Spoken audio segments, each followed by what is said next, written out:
こいつらを守る必要なんてなかったな。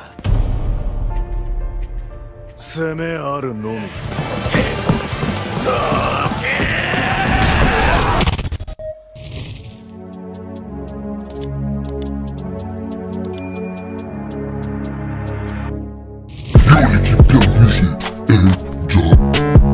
Oula, c'était trop chaud là.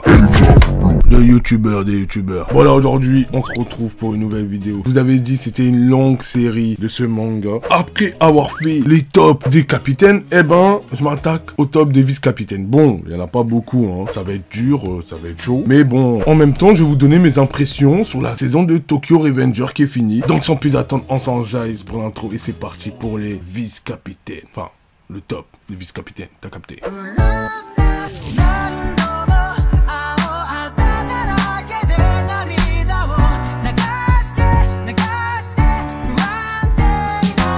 Je préviens, il y aura du spoil. Non mais là c'est bon, il y aura un peu de spoil. Bon, normalement il y en a 6. J'en ai trouvé que 5. J'ai relu les scans, tout ça. Mes bouquins qui sont derrière, j'ai cherché, je me suis dit mais purée, il est où le 6ème? Inconnu.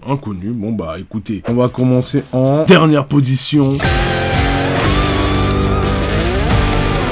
Shiba Yaki, vice-capitaine de la 10ème division et un adolescent de taille supérieure, il est grave grand, avec des cheveux bleus, coupés, brossés, en motif, en forme de tourbillon et rasé sur le côté gauche. Il a une cicatrice visible sur le côté gauche et sa lèvre porte une boucle d'oreille en forme de larme. Ça veut dire qu'il a déjà tué quelqu'un, peut-être. Ça m'étonnerait.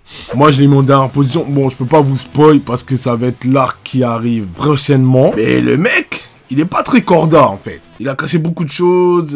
Il est fort, mais il est pas plus fort que les autres. Pour moi. En 4ème. Sonzu Yashisho. Je sais même pas si c'est un garçon ou une fille, parce qu'on dirait trop une meuf. Vice-capitaine de la 5ème division. Et moi, je tiens à dire, cette division-là, c'est une division d'escrocs. Dans l'animé, il a les cheveux longs, blonds, platine, et surtout montré portant l'uniforme de Tokyo Mondikai, avec un masque noir pour cacher ses cicatrices aux lèvres. Bon, vous le connaissez pas trop, on l'a pas trop vu dans la saison 1, donc je peux pas trop vous spoil, mais très mystérieux et très fort. En numéro 3...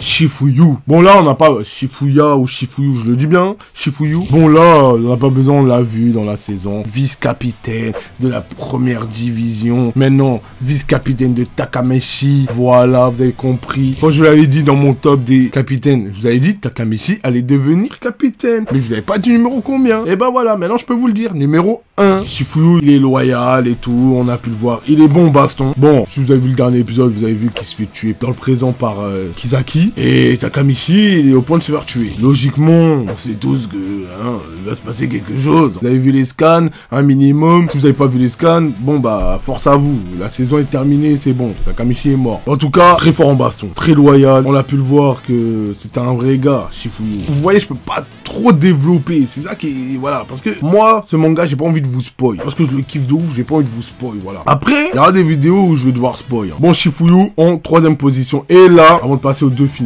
hein, parce qu'il faut... Voilà. Dans ma vidéo top des capitaines, j'avais dit que la meuf de Pachi s'est fait violer devant lui. Bon, là, je me suis trompé. C'était la meuf de son pote. Ok, je me suis trompé. J'avoue, moi-même, je me suis dit, ah mince. Et j'ai fait une erreur que personne a remarqué. Enfin, peut-être une personne ou deux. Suivant. Kawata Soya, vice-capitaine de la 4ème division. Et oui, voilà l'erreur que j'avais faite. Je l'ai mis en capitaine alors que c'est le vice-capitaine. Moi, je pensais que c'était les deux jumeaux, c'était des capitaines eux deux. Eh ben non, en fait, celui avec les cheveux orange là, et le capitaine. Et son frère jumeau est vice-capitaine. Et moi, je l'ai mis dans les capitaines. Donc là, je le rectifie, il est vice-capitaine de la 4ème division. Et là, moi, je vous le dis, quand lui, il pleure, il est trop balèze. Il est trop balèze. Vous savez pas ce qui vous attend. Lui, il a le niveau d'un capitaine. Surtout quand il pleure, c'est l'un des plus forts du Tomon. Franchement, je vous le dis maintenant, on est en quelle année? 2021. Je pense que quand l'arc va sortir, ça sera en tête 2023 ou 2024.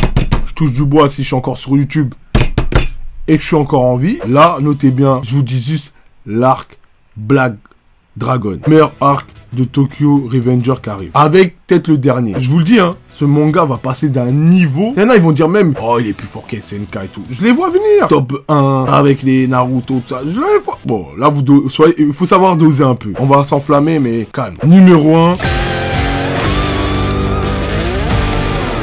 Yoshihashi, vice-capitaine de la 3ème division. J'ai vu que dans les scans que Yashi était plus fort que le capitaine de la 2ème div, Mitsuya. Genre Mitsuya lui a dit qu'il était plus fort.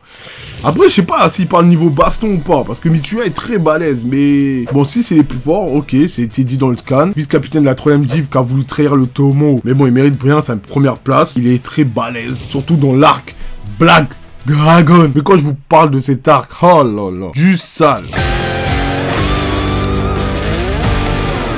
Bon, maintenant que mon top est terminé, donne-moi ton top des vice-capitaines. Si t'as vu les scans, je pense que tu pourras bien développer avec moi. Si t'as juste vu l'animé, ça va être très dur. Maintenant, on va parler de mon avis sur la saison de Tokyo Revenger. Moi, ce que j'en ai pensé, mais je vous dis, j'ai kiffé de ouf. Non, mais sérieux, je vais vous donner mon ressenti. J'ai commencé Tokyo Revenger. Mon manager m'a envoyé un message, m'a envoyé une vidéo, il m'a dit hey, c'est un classique, tu verras, tu vas kiffer de ouf. Il m'a dit regarde juste la bande-annonce. J'ai regardé, parce que je connaissais pas le manga, rien. Hein. J'ai regardé, j'ai dit ah ouais, ça a l'air cool, mais bon, sans plus, tu vois. J'ai vu ça commençait à en parler vite fait. Je suis allé voir l'épisode 1. Et là, je me suis pris une claque. L'épisode 1 et tout, j'étais dans le truc. Après, j'ai regardé les épisodes, j'étais à fond. Toutes les semaines, j'étais à fond. Je kiffais l'épisode 1, 2, 3. Et je vous dis, c'est à partir de l'épisode 6. Quand il y a eu Kraken s'est fait poignarder. Il est tombé par terre. Et là, Takamichi, il a pleuré. Et là, je me suis dit, non, il est maman. C'est là que ça m'a donné de regarder les scans. J'ai lu les scans direct. J'ai pas pu. Et les scans, je les ai lus en même pas 5 heures, 6 heures. J'ai tout lu, j'ai mangé, j'étais à caca. Lisez les scans. Parce que, franchement, les scans de Tokyo Revenger, c'est les scans les plus faciles à lire. Par rapport à un scan de One Piece, franchement, je prends à l'étête 10 minutes. Tokyo Revenger, c'est vite fait. 2-3 petites phrases, et voilà. Bref, l'animation incroyable. Bon, après, bah, j'ai lu les scans, j'étais à jour. Donc, je regardais l'animé, mais je savais déjà ce qui allait se passer. Mais, franchement, je voulais voir ce que ça donnait en animation, et c'était incroyable. L'animation est incroyable. Les gens, ils disent... Alors là, pour tous ces mangaka, là, qui disent, ouais, l'animé est bof, mais le manga, je vous invite à regarder le manga. Mais vous là, vous servez à quoi? Le manga est lourd, l'animé est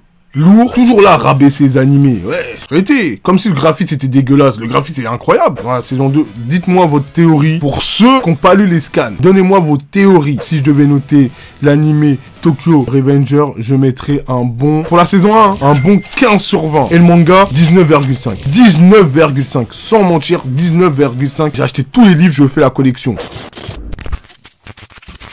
Si vous voulez des prochaines vidéos de Tokyo Revenger, je vous invite à aller 150 likes. Je sors une prochaine vidéo. Si cette vidéo t'a plu, eh ben je t'invite à liker, à t'abonner et à activer la cloche. Merci d'avance à tous ceux qui vont s'abonner et activer la cloche, qui vont commenter. Vous êtes les boss. N'oublie pas de me suivre sur Instagram, TikTok et rejoins-moi sur mon Discord. Là, c'est pour tous les débats. Là, tu peux mettre des pavés et tout. Je t'invite. Surtout la team Tokyo Revenger. Je vous attends sur Discord. J'ai vraiment besoin de vous. C'était un Diablo. On se retrouve à la semaine prochaine pour une nouvelle vidéo.